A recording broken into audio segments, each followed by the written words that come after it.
Now here is the story all about how my bank account just went up house. Yes, my bank account went up thousands, yeah. Anyways, here is the story of my app, your newest addiction, Opape. I wanted to go through how we got here because I am on fire. It is May 10th, 9. Why did I say 9? 6:31 p.m. Eastern Time, and it's story time. So I instantly started with this chat with Chat GPT, which I call Gee. And I was like, Gee, let this serve as my dislikes and likes. Now, just a little bit of a backstory, and I will find more data as I probably will do a mini doc later this year, this time next year. But so I want to say at least 5 years ago, I wanted to create this app called Twins. I was frustrated. I couldn't remember stuff. And not from a poor memory, but just if you don't like something, you may not remember it. But if you hate it, you will remember, right? Like it's kind of like people who remember all the crappy stuff you did, but they don't remember none of the good stuff or the okay stuff. They're only remembering everything they hated about you, the relationship, and the time they experienced with you. So that was kind of my experience with trying things. And because of the pandemic, I don't know if it was always a thing, but I started trying a lot of alcohol, a lot of ciders, a lot of hard seltzer, and a lot of times I couldn't remember my favorite. If someone was like, what's your favorite of this? Or what's your favorite overall? And I'd be like, I don't freaking know. Because I was trying so many and I was getting them for free sometimes, and it was a great time in my life. I wish I would have recorded more of that part of my life now that I don't drink like that. But yeah, so so it was just a time to have had an app like this so I could remember the drinks, the food I tried, just all of that. So fast forward 5 years in the future, this is what I'm starting. I'm like, and mind you, this is the first time I've really ever recorded my likes and dislikes. Even though I knew that app then was going to be called Twins because it was like they know everything about you, twins, right, in sync. I personally had never really taken the time to write it down and organize it. So this was my first time here with ChatGPT. So as you can see, I kind of asked it a basics hey, what from our past combos, what don't I like, or what food related things, have I mentioned? And so it kind of went through some of the things, kashi cereal, kombucha, Mexican food, tacos with lots of cheese, apparently. My dislikes were microwave cake, pretending to be healthy. I think it made a joke about that, and I was like, what? Fruit smoothie overkill. I think it started making stuff up. But anyways, I love cayenne. I put cayenne on my food all the time. And it's crazy because that's only been a thing these last 2 or 3 years. But for some reason, me and cayenne, it's just, I don't know. And it's normal. It's not like on cereal and muffins and stuff like that. It's really just on, regular food. So we decided to create a little shorthand here, right? Dislike, love. And then I wanted a word that describes it was enjoyable, but I wouldn't get it again. And so I decided that word would be tasty. So if you see it in the app, that is why it is very specific. Because sometimes things taste good. You're like, okay, this tastes cool. But you would never buy it again. You would not pick it off the shelf. But it tasted good. But it's just you could live without it. So I asked it for some words. Satisfying, one time hit, fine. And so I always ask it for stuff. And I describe tasty as, okay, could use more wow, which is basically what I just described to you, right? So here's our thing. We did not include one time. I don't know why that's there. Because tasty could be one time. A lot of my tasties are literally one time. I'm like, I don't want this ever again. And if it's something drink related, I probably would just have water. Because, it's well, if it's not wow, then it's you might as well just drink water. Cold water against, some sugary, fizzy drink, in my opinion.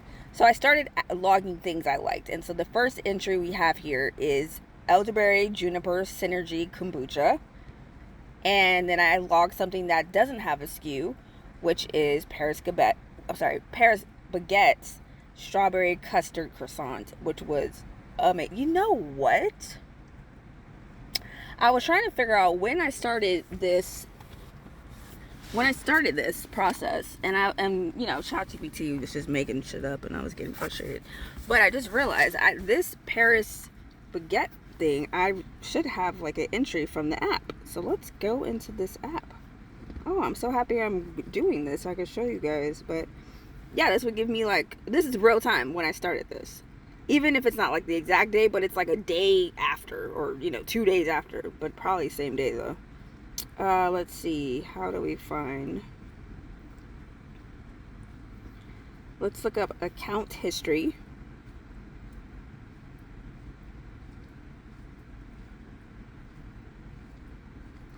So I told ChatGPT said it was April 27th. I was like, no, it feels like it was a while ago. So it was April 15th. This is why you don't listen to ChatGPT. It be making up shit. So April 15th is when we started logging these things, which I love that I was able to go back and get that. So now we know. So Opaire was born. I was gonna call it Opaire. Opaire was born April 15th, basically. So just logging stuff, logging. Nothing really important here. Just wanted to show you guys. So the cool thing is I could ask for the list, right? So now we have our loves, we have our likes. If you haven't been to Paris Baguette, you may want to try some of these things. It's actually nice. The kombucha's there. And I added some of their Croissant Gourmet. It was another bakery that I love. Gotta find the pecan roll. I went to get it the other day and they're like, yeah, we don't have any more. Oh, so sad. I banded Cheesecake Factory. I totally forgot about that. So, history on that. Cheesecake Factory, I banned all American food. I'm sorry, all American fast food, right? No McDonald's. Chick-fil-A is probably the only one I still go to, but that's because I have points. So I'll go there for like fries if I'm absolutely dying and there's no other food. I'll get fries from there, or the lemonade. But that's because I have a bunch of points I'm trying to get rid of. Not because I genuinely want to eat there. Like if I had to spend money there, I would rather just drink water and wait till the next day for things to be open. Cheesecake Factory, I went there recently. The cheesecake I got was, dang, what was that? I know I got a grilled cheese and fries. I get the kids meal because I can eat, it's a lot of food. It's like 2 sandwiches worth of a kids meal. And I eat the sandwich the next day and I'll add like spinach to it. I'll add sun-dried tomatoes, onion, I can make it into like a real sandwich the next day, where the first day I just eat it as grilled cheese.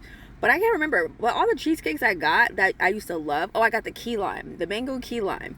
It's tasty, but it just doesn't do it for me. I want to try the Basque one. That's the last one I'm going to try.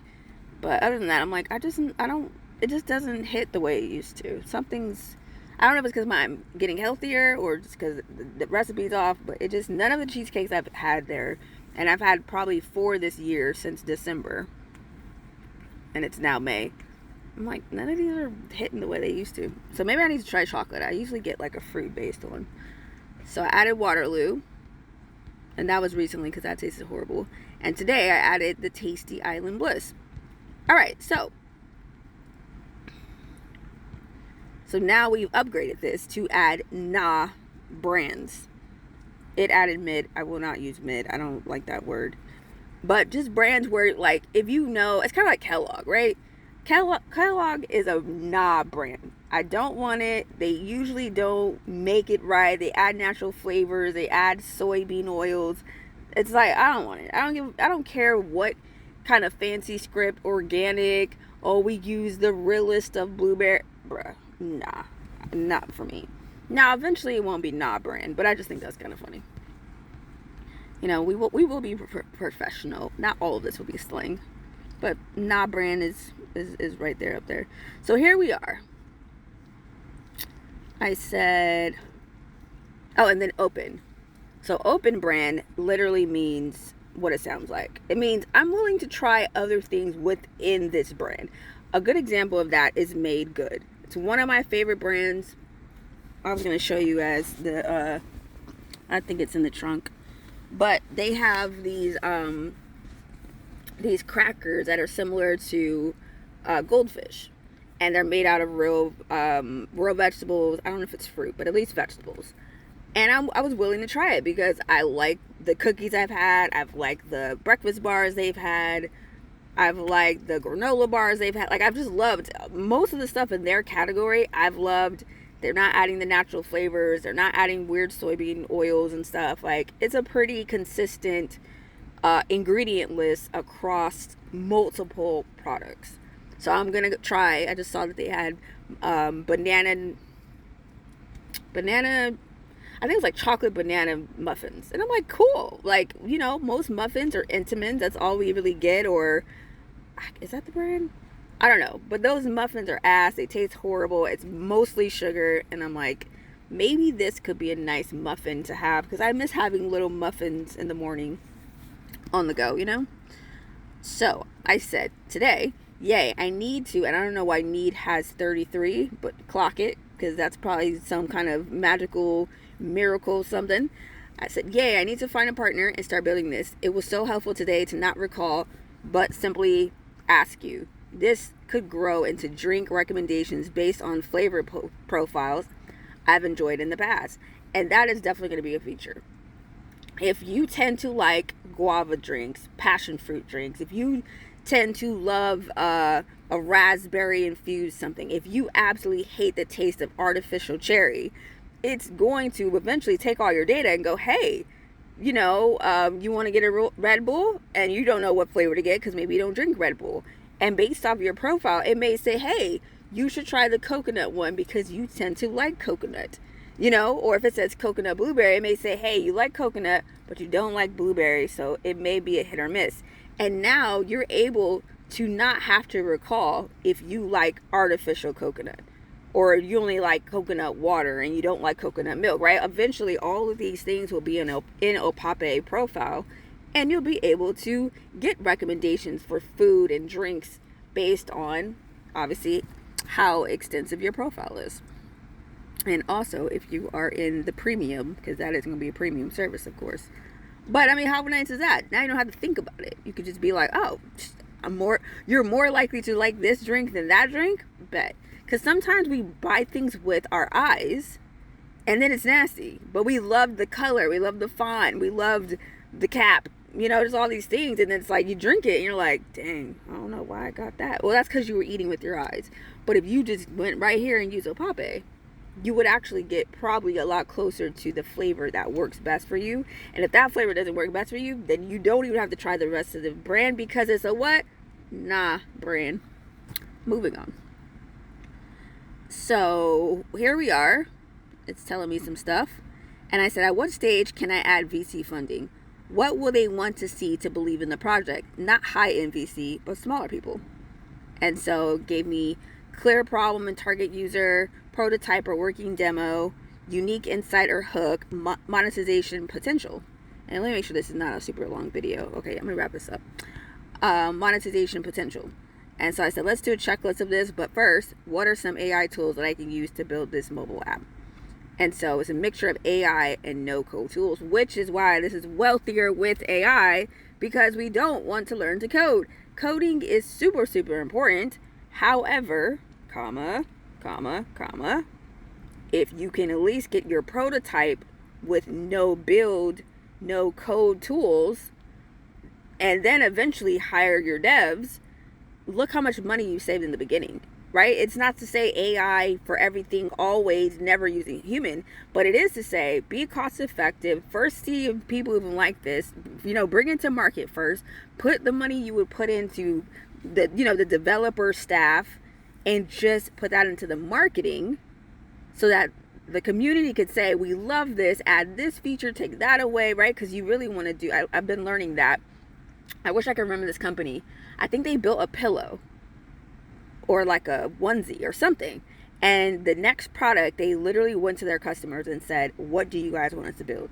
And then they said, build a pillow. And so they built a pillow. And then they said, what do you guys want us to build next? And then they said a mattress. And then they built a mattress. And this whole company, from zero to probably $50 million, was simply because they would call their customers. The customers would call them, hey, we could use, right? And if enough consensus said, yes, build that, that's what we need, look how much easier it is to get your inventory to disappear. And that's exactly what I want to do with Opaire. I want to make sure that the features I'm adding, I think, could be great and amazing. But if my customer base is saying, nah, focus on this over here, well, you know I'm going to listen, right? Okay. No point in building something that people don't want. So he's giving me examples of what we could use. Lang chain, pine cone, glide, thunkable, Adalo, Bravo Studio, bet. And then for the memory, use Airtable, Firebase, and then I can add make for automations, voice flow, replicate.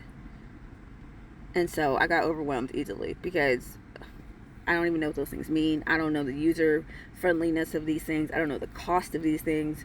And so this is where prompt engineering I have to get better at, because sometimes you ask AI, and I'm learning that when AI gives me too many options, so I probably should have said what can I have that's like $50 a month? Then give me those options, right? Because if it gives you a $7,000 option a month, and it's like, well, I'm not enterprise and I'm not about to pay that. But I'm learning. Okay, so and here's me, my follow-up. Let's talk about cost for each option, tutorials, or academy on how to use. And that's a really good prompt, because a lot of times, you know, you can get, like I said, you can get something and then like the usability or the friendliness of it, you get frustrated. And so Glide is supposed to be pretty good. They actually have a university, so we chose Glide. And then Airtable, I'm already using it for the client that I have. So I'm like, that's perfect. I know Airtable has an academy. I already have my credits for ChatGPT, which will be awesome. I've never used them. It's so funny when you like sign up for things and then you walk away. So I'm looking forward to using those credits, especially because someone said, like, you know, start buying up the credits, because very soon, like, these credits will be expensive because now everyone's building. And I think that's similar to like whenever the apps came out, right? Like, it was so easy to get an app on Google and Apple, where today it's like such a process. You could have like the most amazing app, and Apple is like, yeah, yeah, sure.